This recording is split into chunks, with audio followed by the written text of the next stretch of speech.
Hi, Blair McKinney here with the Washington Fitness Alliance here on Sunday the 15th. And as Governor Inslee wrapped up his press conference, we hit send on this 4-page letter that you'll be able to find here on our Facebook page and as well on the website. Sent to Governor Inslee, his policy advisors, and the Department of Health. I'm not going to read every word of this letter, but I will summarize it. On page 1, we asked for them to immediately reconsider the closure of fitness, that they're penalizing a sector that not only is not causing outbreaks, and the data points to that we're not causing any outbreaks, their own data points to us not causing any outbreaks, but we're providing an incredible service for tens of thousands of Washingtonians, especially during this time of mental health crisis across the world. On page 2, we start to go into the data. Our first point is that the Washington State Department of Health and Washington State Department of Labor and Industry's November 10th report titled "The COVID-19 Confirmed Cases by Industry Sector" shows no fitness, none. Now, if we exist under the title of arts, entertainment, and recreation, that entire category is being penalized, by the way, right now. 1% of the outbreaks in Washington State's own data. Point 2, the latest Washington State outbreak tracing also shows no cases coming from fitness. In the last report, there were 17 that came from health, leisure, and recreation. We've asked 4 times now for the drill down of that data to show us if anything is happening in fitness. But even if all 17 were, it's still less than 1%, and we know it's not that. We cite the International Health Racquet and Sports Club Association along with MXM, tracing almost 50 million check-ins across 2,800 locations with a 0.002% occurrence rate of COVID. We take them through why that is.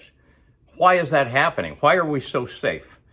And all of the control points that a fitness facility has and the incredible great behavior of our entire industry as we've been allowed to reopen. Point 5, we go over some of the same type of data from Europe, from United Kingdom, tracing 62 million gym visits and only 487 infections, none of which occurred in those clubs. Those were contact tracing back to clubs so they could inform them that they had a member in. On the following page, we go through how exercise increases immune strength from the U.S. Library of Medicine, National Institute of Health, July 2020, with the University of Virginia Health System. Point 7, gyms and fitness facilities, we are uniquely equipped to implement practices to protect against COVID-19, from our HVAC systems to how we can contact trace, the air turnover that we have, the innovation that we've done on spacing, on shielding. Point 8, people need a safe venue to improve their health and emotional well-being. And we saw what happened in summer when clubs were closed and people went into parks, and people are going to recreate somewhere. And the more that we shut clubs down, the more people are going to need to recreate in a less structured, less safe environment. And our industry has been consistently providing that safe, structured environment where people can exercise, where people can improve their emotional well-being, their mental well-being, their overall wellness. Curtailment and cutback here on the fitness is going to have more impact on the less affluent and disadvantaged communities. So, State of California Fitness Alliance looked into the percentage of people that are lower income, the demographics, and how those that might have a large home and more resources can do a home gym. As we go into inclement weather, people are not going to be exercising outside. This is having a larger impact on the less affluent. Lastly, I'll read the last paragraph. We strongly urge you to reconsider your position on the fitness sector. Look at the data on how safely fitness is operated. Consider the mental health of the tens of thousands of members who have been back in our clubs safely exercising in a structured way, and then consider where they will go and how they will stay safe if we're closed. We believe you're putting far more people at risk by closing fitness and recreation than by not only leaving these facilities open, but allowing them to operate at even higher capacities than what you have. Now I'm going to go through a few things here. So this is the Washington State Department of Health own report on November 10th. This is the one that we cited here. And it goes through, by sector here, and we mentioned that it gets down to the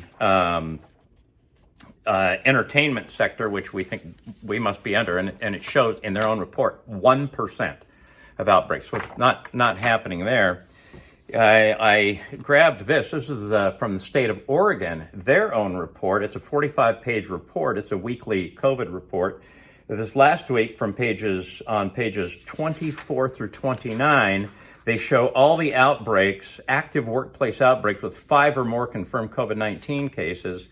And as we go through these pages and pages and pages, not a single fitness facility in any of these.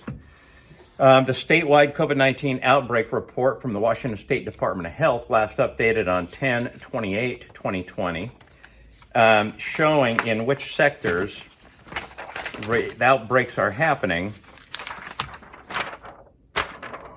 Shows the latest one under leisure, hospitality, and recreation that there are 17 ever reported, ever. And that's where we're asking for some drill down data so that we can see if any of that is happening in fitness. I then went into the Colorado state data about an hour ago and reviewed their 736 resolved outbreaks and their 817 active outbreaks for 1,553 outbreaks in the state of Colorado. This is the most robust data on outbreaks out there that we can find on any state.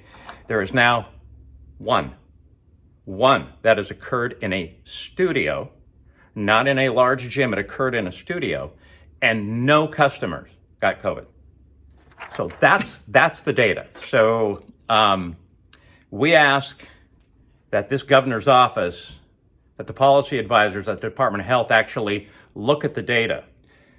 And if you're going to follow the science, then you should be reviewing this new data. If you're going to follow the science, then you should look at the mental health, look at the suicide rate, look at the increase in alcoholism and drug abuse, and know that physical activity has an impact on all of it, and that you should not be closing down this fitness sector.